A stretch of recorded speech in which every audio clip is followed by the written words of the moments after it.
I'm shocked.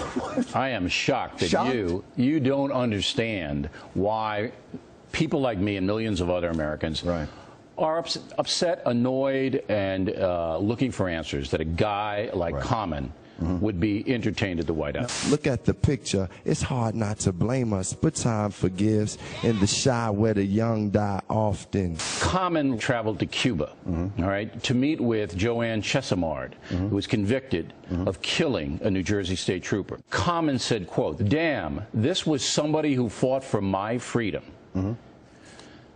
This is a cop killer. This is a woman who gunned down, along with 2 other accomplices, a woman who is a member of the Black Liberation Army, who they found 16 live rounds in her purse. And this guy thinks she's great. Thinks she's innocent. No. She's great. Well, but also this was somebody who fought for my freedom. It made me want to do better in life. I can't speak for him because I'm not him. Yes. I don't think. Not yet. I can rap. I rapped on the show, and I think it was pretty impressive. Oh, Reilly! Oh, really? I know that you film me because I jokes to the folks while you choke on that smoke. You are saying that he is celebrating a cop killer or promoting cop killing. No, I'm not saying he's promoting cop killing. Well, people on your network are. Let's just speak to me. All right, I'm talking to you. Celebrating a cop killer, yes. Okay. Here's the only distinction I would make there, and I can't speak for him. What I think he's doing is not celebrating, but honoring someone he thinks was wrongly convicted of cop killing. I think he believes she was convicted unjustly. Okay. Now, again. So that's fine. And if Common wasn't even born when this crime took place, thinks that based on nothing because the evidence is overwhelming, all right, he's entitled as an American to do that. The President of the United States, though, takes him into the House, all right, thereby validating him. Come on, that was a bad decision. It was a bad decision. You're saying that by having him at the White House, that, in essence, was tacit approval of everything he's ever done. No. To some extent. It validates him, all right? As an individual. It elevates him as an individual. As a poet or whatever. Do you know how many poets would have liked to have been there? Let me ask you a question. No. Let me ask you a question. Right. Why was he selected, in your opinion? Why did he get that honor, in your opinion? Because I think he's not defined as an artist by this Assata Shakur case. This is big. I think he's defined, well, I think it probably isn't as big in his career as you might think it is. Let me go to a different point, if I may.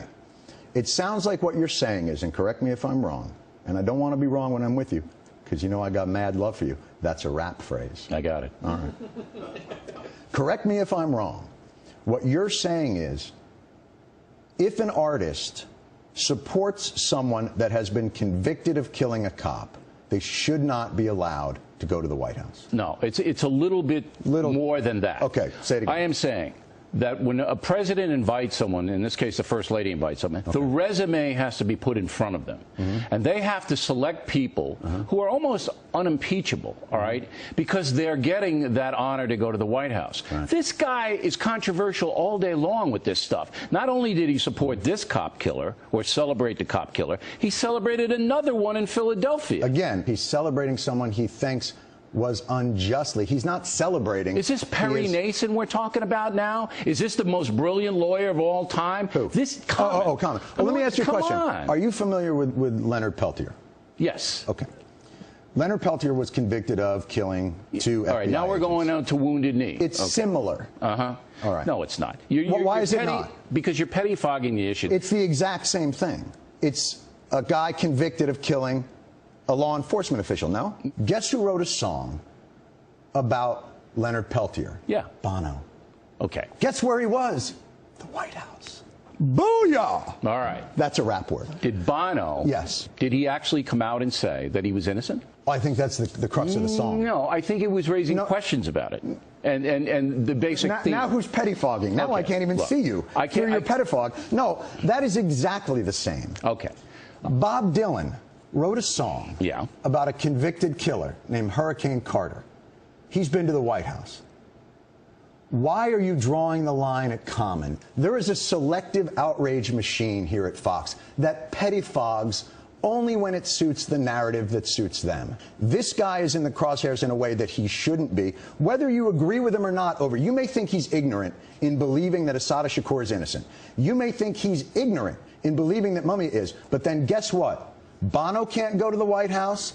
Springsteen can't go to the White House. Bob Dylan can't go to the White House. You got a lot of people that aren't allowed to sit in the White House because they've written songs. That because Bono, Springsteen, and Bob Dylan wrote songs defending people who were accused of heinous things, yes, that I have to give Common a pass. No, because he did the same thing. You have to be consistent with your outrage. Let me give you. Let me be consistent. I will.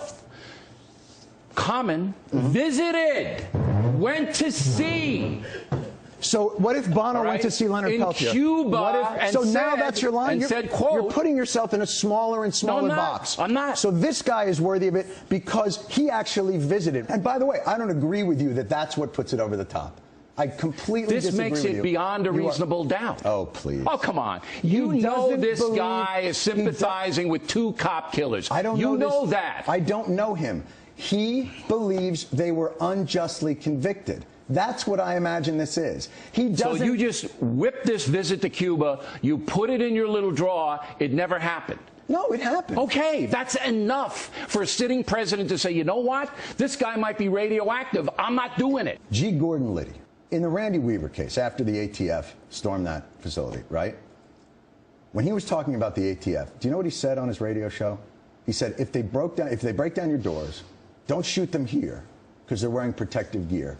Shoot for the head. Was that before or after Liddy made the gold commercial? Okay. You see, your craziness, that you bring this stuff in. Okay. I'm making you president of the United States, which is just Every time insane. I come here, you make me president of the United States. It's insane, I know, but all right. So you're sitting there, and you know on your resume, okay, you already have Reverend Wright. You got Bill Ayers, okay? And then a guy named Common comes in, and you know... You mean that Fox News has already put these people as... They've basically connected the dots as though these are the most influential people in my life. You have a history of associating with dubious people. You know that. I know it. Everybody knows it. And then you say, you know what? It's a good idea to bring in a guy who sympathizes with a cop killer. Do you think that's a good decision? Here's what I think. I think Common believes that this woman You're was the president. unjustly... Will you make that call? Can I be honest with you? Yeah, please. If I'm the president and I'm booking my own poetry slams, throw me out of office. Okay. Because I would believe as president, with pleasure, I would have things to do. Okay. Rather than go over the list how about your of guys? Poetry slammers. How about your guys? You already have Wright. You already have Ayers. Here's what I would think. You already have Bernadette Dorn. Here's what I would so think. let's bring in Common. Here's what I would think. Let a quartet. It's a poetry slam. Who gives a crap? A lot of people do. This is National Police Week. You know what, Bill? Let's do something nice for police, for National Police Week, you and I. Let's have us agree to promote a reinstatement of the ban on assault weapons, because that doesn't celebrate killing cops metaphorically or figuratively. It tries to get weapons that kill cops literally off the streets.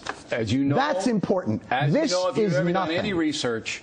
No, you do support it. Correct. I'm saying, and why don't you get the entire apparatus here? The apparatus. The infection machine that is the overreaction. You mean the diverse opinions that we have here? Unlike your network? You have not a diversity of opinion. Oh, stop. You bring in people like Combs so you can beat him around the head with pillows. He has no defense mechanism here. He's kind of just like, Combs is a smart guy. He's a very smart guy. He actually likes you, which... I like him as well. He's a very kind of... Can I say this? I like you as well. It saddens me to see you wasting your time. All right, now. And by the way, songs are not literal. You know that, right? Oh, stop. Like when the Weather Girls sing It's Raining Men, it's not really precipitation of males. All right. It's a metaphor. Stop attacking the Weather Girls. They're one of my favorite groups. Are they really? Yeah, I love them. All right. The thing I like about you is you do take cheap shots all the time, but you defend those cheap shots. Let me tell you do something. It very well. That's not the only thing you like about me. I'm like a shot of Levittown right in your ass. Now, like Iran's building, nuclear weapons over there, and if they get them, they might give them to some guy named Ahmed, who might then take them to Cleveland and blow everything up. So what are we going to do with that?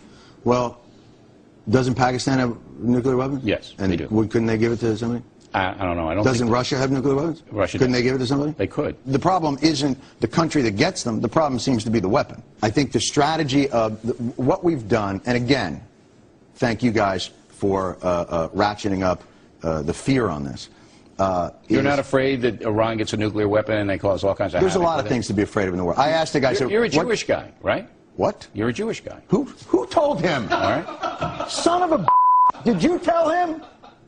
So I believe What that gave it? I believe that the president of What Iran gave it away? Was it my happy Hanukkah when I walked in? I think there is a war on Hanukkah in this country, mister. I believe the Ahmadinejad, you know, he wants to drive you and all the other Jewish people into the sea. So so I cannot control that. I cannot control what those things are. What we can control is we can stop them from having the nuclear weapon. Here's the thing. You might be able to stop them from having a nuclear weapon, right. But as technology grows and becomes more accessible to people, this is going to become an increasingly difficult problem. And here's what we can't do. Here's what we can't do. What can't we do? Our strategy for battling terrorism can't be that you overthrow governments and then make the United States military commit 150,000 troops to those lands until they can somehow stabilize the governments long enough so that you can prevent 10 people from plotting destruction in a basement. It's bankrupting the country. It's bankrupting the country. But you don't seem too concerned about Iran. You just don't seem to be that concerned about it. Because Iran, like most of these other countries, has a self-preservationist streak. And I am a firm believer that that self-preservationist streak keeps them, they're not mad. They understand. Look, there is no theory of mutual destruction with Iran.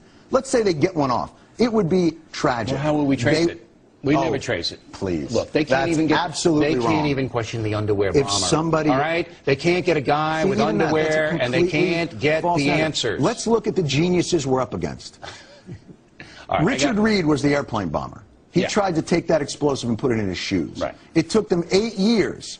And the plan they came up with in 8 years is, why don't we try sticking it under that guy's genitals?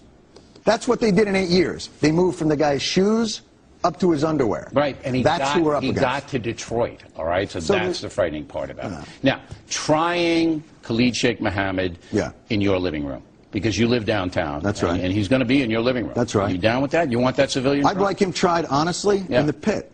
I'd like him right in there. And I'd like him to be executed at halftime of the Super Bowl. But really, and then reanimated so we could do it every year. 600 million, 700 million going to cost the city. We don't have any money here anyway. I'm glad to see that you're suddenly very concerned about cost. I am. I'm a fiscal conservative. No, and I think maybe when the Iraq War was coming up, you might have mentioned that. It would have been a big help. I said many times on this program that was not a good thing to do.